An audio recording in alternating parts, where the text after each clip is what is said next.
Hello guys, welcome back to my channel Bong Medic. You are watching me from a desert of Saudi Arabia.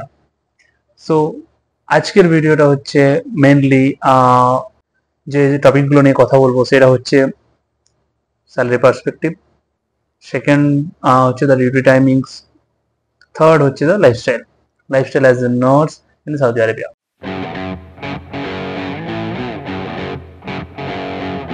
তো salary যেটা হচ্ছে, salary Saudi আরবের মধ্যে it depends like তুমি কোথায় কাজ করছো বা তোমরা কোথায় কাজ করছো। সো গভর্নমেন্ট সেক্টরের মধ্যে ministry of health, ministry of labour, so ministry of health, ministry of লেবারের মধ্যে hospital, psychiatric centre, clinics, rehabilitation centre, বহুত কিছু রয়েছে। যেমন গভর্নমেন্ট সেক্টরের মধ্যে আমাদের থাকে। তো তার মধ্যে কাজ করতে গেলে তার সেখানকার স্যালারি পার্সপেক্টিভটা একটু আলাদা হবে। আর প্রাইভেট হসপিটালগুলোতে কাজ করতে গেলে বা প্রাইভেট ক্লিনিকে কাজ করলে সেখানকার স্যালারিগুলো একটু ডিফারেন্ট হবে, যেটা আমাদের ইন্ডিয়ার মধ্যে হয়ে থাকে, তাই না? তবে এখানে কি হয়, গভর্নমেন্টের থেকে প্রাইভেটের যে হসপিটালগুলো রয়েছে ম্যাক্সিমাম একটু স্যালারিটা হাই গভর্নমেন্টের মধ্যে দেয়। এমওএইচ এর মধ্যে হলে তো খুবই ভালো স্যালারি দেয়, এমওএইচ এর মধ্যে স্যালারি খুবই ভালো। আমি সেটাকে নিয়ে তো সেটার সাথে তুলনা করতে চাইছি না, কারণ মিনিস্ট্রি অফ হেলথে সবসময় তো আর ভ্যাকেন্সি বেরোয় না। আর ম্যাক্সিমাম যারা নার্সরা আসে সবাই মিনিস্ট্রি অফ হেলথের মধ্যেও আসছে না। আর তাদের মেইনলি ফিমেল স্টাফ বা ফিমেল নার্সদের তারা বেশি প্রায়োরিটি দেয়। তোমরা অনেকটা কিউরিয়াস যে কতটা স্যালারি পেতে পারি আমরা অ্যাজ এ সাউদিতে যদি অ্যাজ এ নার্স কাজ করি। তো অন অ্যান অ্যাভারেজ আমি বলবো we can earn about 4,500 to starting from, if it is like কি বলবো, মানে খুবই যদি কম স্যালারি থেকে আমরা স্টার্ট করা থেকে মিনিমাম যেটা হচ্ছে 4,000, 3,800, 4,000 থেকে স্যালারি অ্যাজ এ নার্স কাজ মানে স্টার্ট হয়ে থেকে it goes up to 7, 8 or 9,000 even. So 9,000 পর্যন্ত যায় এটা স্যালারিটা, তাই না? তো এখন আপনি যদি একটা মানে মিনিস্ট্রি অফ হেলথের মধ্যে থাকেন, অবশ্যই 5,000, 5,500, 5,500 ইজিলি পেয়ে যাবেন। তার মধ্যে আর যে স্যালারিগুলো হয় মোস্টলি এরা কি করে, অ্যাকোমোডেশন সমস্ত জায়গাতেই সৌদির মধ্যে ফ্রি থাকে। তো সেভিংসটা খুবই মানে অনেকটাই বেশি হয়। অন অ্যান অ্যাভারেজ যদি হয়, আমি যদি সে কথাটা বলতে চাই, তো সেটা হচ্ছে 5,000 মতো mostly, on an average 5,000 as a nurse you can earn in Saudi Arabia. So and it depends as I told you. এটা একটা ক্লিয়ার হয়ে গেল। এটা আমি যেগুলো স্যালারিগুলো বললাম এগুলো কিন্তু রিয়ালে, আর এটা ফ্ল্যাকচুয়েট হতে থাকে। Real 1 Real equals to 23 rupees on an average. এখন মনে হয় 22.67 কি চলছে, এক সপ্তাহ আগে 23 ছিল। সেটা ফ্ল্যাকচুয়েট হতে থাকে। তো অ্যাভারেজ 23 একটা ধরে চললেই হবে। তো তোমরা ক্যালকুলেট করে নিও 4,500 আর 5,000 টাকে মাল্টিপ্লাই বাই 23 করে নিলে তোমরা বুঝতে পেরে যাবে 5,000 একটা অ্যাভারেজ স্যালারি কি হতে পারে। তো as a GNM nurse minimum 4,500 ধরতে পারো, অ্যাজ এ বিএসসি 5,000 ইজিলি পেয়ে যেতে পারো। আর ওভার টাইম ওগুলো তো আলাদা রয়েছে, সেগুলো তুমি এগুলো হচ্ছে, এটা আমি যেটা বললাম basic salary. So over time করলে সেখানে তো আরো এক্সট্রা স্যালারি পাবে, তাই না? স্যালারি হয়ে গেল। এখন তোমাদের সাথে কথা বলবো ডিউটি টাইমিং। অনেক তোমাদের মানে সবাই কিউরিয়াস যে ডিউটি টাইমিং কেমন। আমরা যেমন ইন্ডিয়ার মধ্যে কি করি, 6 ঘন্টা শিফট করি, 6 দিন ডিউটি থাকে আমাদের, আর একদিন অফ থাকে। আর তার মধ্যে মাসে আমাদের থাকে 7টা থেকে 10টার মধ্যে নাইট হয়ে থাকে। তো এখানে ব্যাপারটা একটু সম্পূর্ণ আলাদা।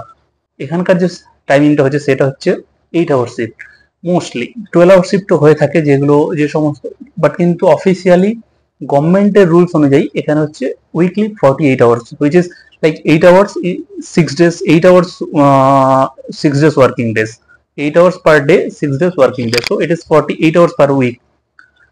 তো এটা হচ্ছে এখানকার অফিসিয়াল টাইম। এবার সাপোজ যে কোনো হসপিটাল রয়েছে যেখানে 12 ঘন্টা শিফট হয়েছে, সেখানে 4 দিনের ডিউটি হবে, সেটা অবভিয়াস।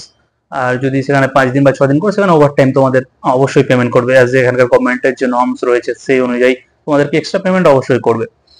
সেগুলো সম্পূর্ণ আলাদা। যে অ্যালাউন্স ট্যালাউন্স গুলো রয়েছে, নাইট অ্যালাউন্স আর বা রয়েছে এখানে, যেটা ফান্ডাটা বললি, এখানে যে 8 ঘন্টা শিফটটা রয়েছে না, এখানে কি মর্নিং ডিউটি স্টার্ট হয় 7 o'clock থেকে। মোস্ট অফ দ্য হসপিটালে কি হয়, 7 o'clock থেকে যদি 8 আওয়ার শিফট হয়, সেটা হচ্ছে 3টে পর্যন্ত হয়, যেটা আমার ক্ষেত্রেও এখন আমি করি 7 to আমি মানে মর্নিং একদম ফিক্স করে নিয়েছি। সো আমি মর্নিং এ শুধুমাত্র ডিউটি করি, আমার কোনো না থাকে নাইট, না থাকে ইভিনিং।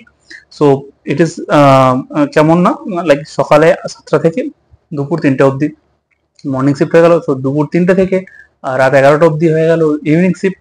আর রাত 11টা থেকে মর্নিং 7টা, morning 7 o'clock 7 AM night shift হয়ে গেল। সো এটা টোটালি ডিপেন্ড করে আবার হসপিটাল টু হসপিটালও। লাইক 12 hour শিফট হলে তো বুঝতে পারছো, সকাল 7টা থেকে রাত 7টা, সন্ধ্যা 7টা, আবার সন্ধ্যা 7টা থেকে সকাল 7টা অবধি। সেক্ষেত্রে তোমাদের পেমেন্টটা অন্যরকম হবে। তখন আমি যে বললাম যে হ্যাঁ আমার শিফটটা চেঞ্জ হয় না, আমি জাস্ট মর্নিং এ ফিক্স করেছি, সেটার ক্ষেত্রে তোমরা কেমন না যে হ্যাঁ তোমাদের ক্ষেত্রে এটা হতে পারে, তোমরা রিকোয়েস্ট করতে পারো যে আমি শুধু মর্নিং শিফট চাই বা আমি শুধু ইভিনিং শিফট চাই। সেটা totally up to you, how you are approaching to the facility while you are working. So totally up to you and the facility manager, whoever handling. So that's all. Clear, I guess. So duty time is clear, salary is clear. Now what else? The lifestyle. Saudi আরবে এখন লাইফস্টাইলটা অনেকটাই পাল্টে গেছে। মানে একটা overview ছিল না যে সৌদি আরবে স্ট্রিক্ট রুলস অবশ্যই রয়েছে, কিন্তু লাইফস্টাইলটা সম্পূর্ণ বদলে গেছে। এখানে লাইফস্টাইল খুবই ভালো, তো ঘুরতে খুবই পছন্দ করি।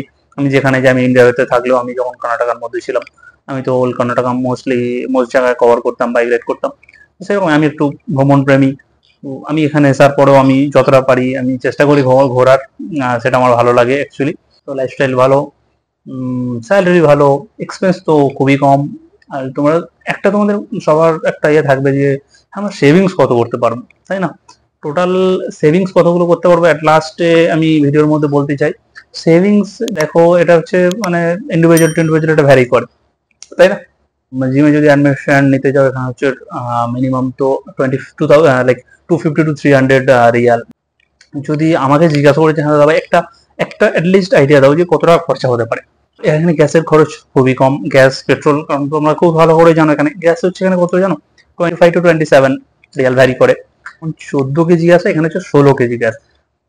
তো সবগুলো যদি মিলে খরচা মোটামুটি যদি ধরা যায় 500 থেকে 700, যদি অ্যাজ এ নর্মাল, যদি খুবই ভালোভাবে খেয়ে দিয়ে তোমার যদি থাকতে, আমার মনে হয় ওটা। কারণ অ্যাকোমোডেশনে কোনো খরচ থাকে না, আর খাবার দাবার কত খাবে, খুব ভালোভাবে খেলেও 500 থেকে 700-র মধ্যে হয়ে যায় খরচ। That's all for today. আজকের মধ্যে আমি ওয়াইন্ড আপ করছি এখানেই। আর যদি কিছু কোয়েশ্চেন থেকে থাকে, আমাকে অনেকেই করেছে আমার ইনস্টাগ্রামের থ্রুতে আমাকে করতে পারো। আমাকে ওর একটা কাজ করতে পারো যে ইউটিউবের মধ্যে কমেন্ট করে দিতে পারো, যেগুলো আমি রিপ্লাই দেওয়ার চেষ্টা করবো। So that's all for today.